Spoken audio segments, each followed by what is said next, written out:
Welcome to this explainer. Let's get right into it. Today, we're unpacking a fascinating text that takes us way back to an intense, ancient historical crisis. But the crazy part? It pulls out a surprisingly brilliant, deeply personal blueprint for handling the exact kinds of impossible problems we face right now. I want you to imagine waking up tomorrow morning, walking out to your front porch, and finding this exact message literally pinned to your front door. Give up. You don't have a chance. Seriously, just think about how terrifying that would be. Well, that is exactly the kind of intense psychological warfare that an ancient king named Hezekiah woke up to in the city of Jerusalem. Okay, let's dive into this. The source outlines the sheer scale of the threat here. We're talking about the Assyrian Empire. They weren't just some pesky neighboring army, they were ancient history's ultimate boogeymen. This was a ruthless, world-dominating force that was systematically conquering and destroying absolutely everything in their path. And their strategy? They'd send these terrifying messages ahead of their troops to completely break the spirit of the people before a single sword was even drawn. You can literally feel the claustrophobia of King Sennacherib's march.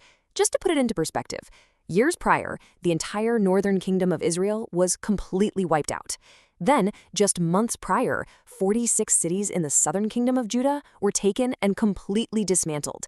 And now, present day, Jerusalem stands completely alone.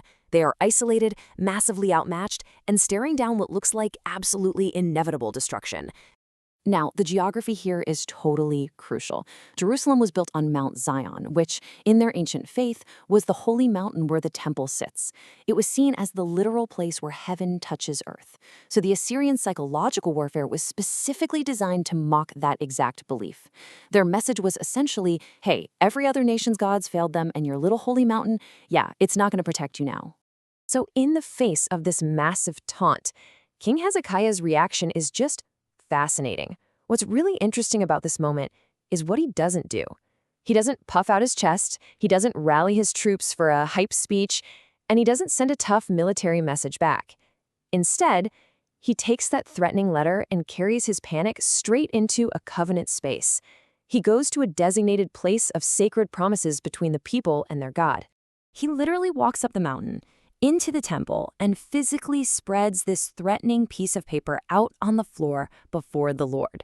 It's this moment of profound vulnerability and just utter reliance. He's essentially saying, look, here's what we're up against. I literally cannot handle this. Please, you handle it.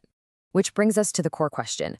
What actually happens when you bring an impossible crisis into a covenant space? Because you have to remember, to them, the temple wasn't just a nice community building. It was the precise, designated place where ordinary people approached the creator of the universe. By spreading the letter right there, Hezekiah was bringing his impossible problem to the exact location where God had promised to hear them. And the result? It is absolutely staggering, 185,000. According to the text, that very night, an angel of the Lord swept through the Assyrian camp. By morning, 185,000 soldiers were defeated. Just like that, the massive Assyrian army withdrew. The city that couldn't possibly save itself was saved. And get this, without a single Hebrew arrow ever being fired in defense. No way, right? Okay, let's pivot sharply from ancient history directly to you, because the text makes a brilliant connection here. Look, while none of us have literal ancient armies camped outside our city walls today, we absolutely face things in our lives that feel completely overwhelming. We all have things that are just way bigger than we can handle on our own. These are what the text calls your modern Assyrian armies. Honestly, it could be rumors and what people are saying about you. It could be that crushing pressure to be someone you're not. Maybe it's hidden private struggles, deeply stressful situations at home, or life decisions that just feel totally impossible to navigate. If you're dealing with that right now, listen. Those anxieties and pressures are just as real and just as overwhelming as a physical siege. And with those modern armies comes a modern taunt. It's a lying voice that whispers in your ear, God won't help with this. God doesn't even see you. You're completely on your own. The text identifies this as the modern version of Sennacherib's psychological warfare. It's actively attempting to convince you that you're totally isolated, cut off, and that your faith is basically useless. So, the crucial point is how we fight back. The text suggests using Hezekiah's exact blueprint. Just as he went to a place of covenant for protection, the source introduces this concept of a covenant shield for us today. The text highlights this powerful quote from religious leader President Russell M. Nelson: "Obedience brings success, exact obedience brings miracles." The whole argument here is that covenants actually act as a protective, living shield. They aren't meant to be just decorative, historical armor you hang up on a wall to look at. No, this is dynamic, functional armor you actually wear to protect yourself in everyday life. So, what are those modern covenants? The text outlines them as your personal mountains, things like your baptismal covenants, temple covenants, and your relationship with the Holy Ghost. The framework promises that when absolutely everything else in the world is falling apart around you, these specific covenants do not fall. They are the modern, immovable mountain you can stand on. Let's move to and see how this builds. Because this whole symbolism of the mountain in the source text ultimately points towards something, or rather someone, much, much greater. The text outlines this fascinating pattern in the life of Jesus Christ. Check this out. He preaches the famous Sermon on the Mount on a mountain. He is transfigured on a mountain. He prays his most agonizing prayer in Gethsemane, which is on the Mount of Olives. He eventually ascends to heaven from a mountain. The pivotal covenant-making events of his ministry consistently happen on high ground. It highlights that Jesus Christ is the ultimate mountain. The author argues it's no longer about traveling to a physical location, it's about going to the very person where God and humanity are permanently joined. Taking your problems to the mountain ultimately means taking them directly to Christ, because he is the one who actually honors his promises. Now here's where it gets real. The text challenges us to shift from just passive listening to active faith.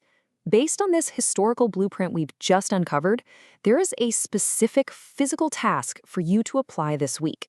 Let's look at the challenge. It outlines a specific 3-step blueprint. Step 1, write down the exact problem you've been carrying alone, like actually put pen to paper. Step 2, take that physical paper to a sacred, intentional space. That could be your room, a church building, or even just outside in nature. Step 3, pray honestly out loud. Just like King Hezekiah physically spreading that terrifying Assyrian letter out on the temple floor, you are physically bringing your crisis into a sacred space. And you literally say to God, "Here's the letter. I'm bringing it to you. I'm trusting you with this." The text emphasizes that you aren't just complaining or venting into the void here. You are boldly stepping into a covenant space, holding God to his promises, and totally expecting him to show up for you. And hey, if you feel intimidated by this, the source offers this incredibly reassuring final thought.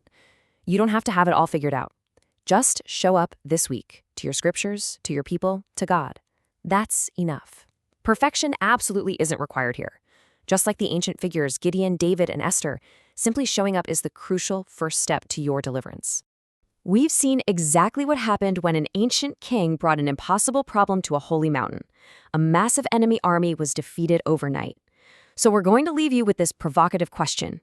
Will you stand on the mountain and let him fight your impossible battles this week? Seriously, try the blueprint. Bring your letter to the mountain and just see what happens. Thanks for joining us for this explainer. We'll see you next time.